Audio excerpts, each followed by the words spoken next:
The small town of Denton, Texas had whispered about Goatman's Bridge for generations. It was a place of superstition and fear, said to be haunted by a creature half human, half goat. Locals claimed to hear strange noises late at night, hoofbeats, rustling in the trees, and distant screams. James, a young college student, had heard the rumors but dismissed them as myths. He convinced his friends Sarah and Mark to join him for a night of exploration. As they approached the bridge, the temperature dropped and the silence was unnerving. They stood at the edge, staring into the dark, murky waters below. "It's just a bridge," James said, but even he couldn't shake the growing unease. Something didn't feel right. The moonlight illuminated the twisted metal of the bridge as the group ventured deeper into the woods. It was midnight, exactly when the bridge was said to come alive. "If you want to summon the Goatman," Sarah whispered, "you have to speak his name 3 times. James chuckled, mocking the superstition. But Mark hesitated. "Let's just do it and leave," he muttered. As they stood in the center of the bridge, they chanted his name. "Goatman, Goatman, Goatman." The wind howled and suddenly the bridge creaked. A shadow shifted in the trees and a low, guttural growl echoed in the distance. "We need to go," Mark said, eyes wide. Sarah grabbed his arm, pulling him toward the exit, but James stayed behind, convinced it was just the wind. The trio was halfway back to the car when Sarah noticed a figure standing at the far end of the bridge. Its eyes glowed an unnatural yellow in the moonlight, and its tall, hunched silhouette seemed to move with a strange, unnatural grace. "Is that a person?" Sarah whispered. "No, that's not human," Mark stammered, backing away slowly. James turned to see what they were talking about, but when he looked back, the figure had vanished. "It's just a trick of the light," he argued, though his voice lacked conviction. A rustling in the bushes confirmed his fear. They weren't alone. Something watched them, something that shouldn't be. The group reached the car, their hearts racing. As they drove away, they passed an old man standing near the bridge's entrance. His weathered face was gripped with a look of terror, and he knocked urgently on their car window. "Get out of here! Now!" he shouted. Sarah's hand trembled as she rolled down the window. "The Goatman will come for you if you stay too long. No one leaves after midnight." His voice cracked with desperation. James scoffed, ready to dismiss him as a crazy old man, but Mark wasn't so sure. "Do you think he's serious?" Mark asked. James stared out the window, but the man had disappeared. They sped off, the eerie feeling from the bridge lingering in the air. The next day, the unease from the night before didn't fade. James tried to laugh it off, but Mark and Sarah couldn't shake the feeling that they were being watched. They couldn't concentrate in class. Even in the middle of campus, the sense of dread followed them. At night, their phone screens flickered, showing strange static and shadowy figures. Sarah's phone even received a message. "You summoned me. I'm coming for you." Panic set in. The trio realized that the Goatman wasn't just a story. It was real, and it had followed them from the bridge. That night, they decided to return, hoping to end the curse. They didn't know it yet, but they were walking right into the creature's trap. The group arrived at the bridge just before midnight. The air felt thick with the weight of impending doom. They stood at the same spot where they had chanted the Goatman's name. "This is stupid," James muttered. But Sarah, now visibly shaken, spoke with resolve. "We have to do something. We can't just run from it." They stood in silence for a moment, waiting.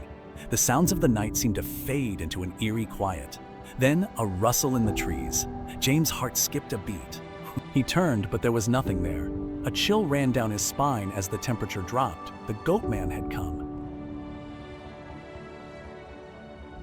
Suddenly, the bridge groaned, and from the shadows, the creature emerged. It was towering, with horns curving back from its head.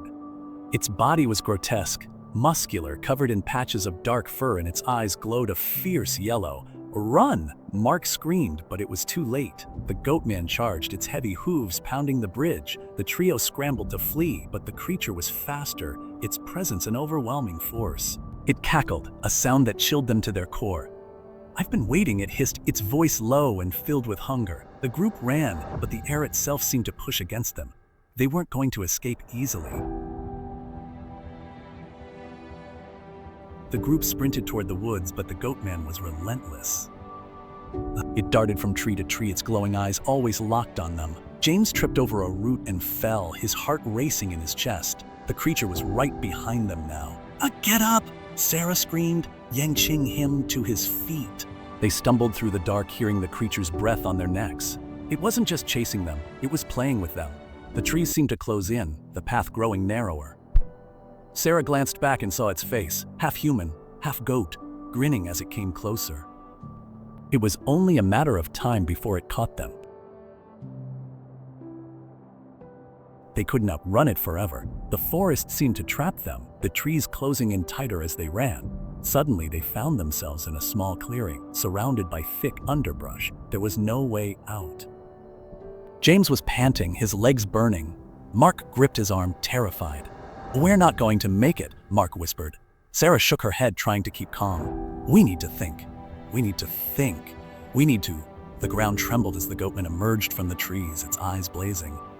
"You're not leaving," it growled. The bridge had never been just a place. It was a portal, and they had unknowingly opened it. The Goatman was its guardian, and now it would claim its prize. The Goatman circled them, its steps heavy and deliberate. It was toying with them. "You should have stayed away," it said, its voice a raspy whisper. Sarah's heart raced as she saw a way out. She could push Mark toward the creature. "Run, Mark!" she shouted, shoving him toward the Goatman. He hesitated, but then, realizing what was happening, bolted, neighing. The Goatman reached for him, its claws slicing through the air. But just as it was about to strike, Sarah grabbed James and ran.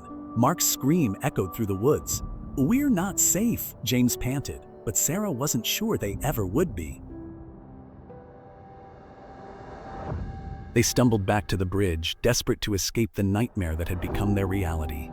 The creature's laughter echoed in the distance. "It's not over," James whispered. "We have to go back to the town, to get help." But Sarah knew they couldn't run anymore.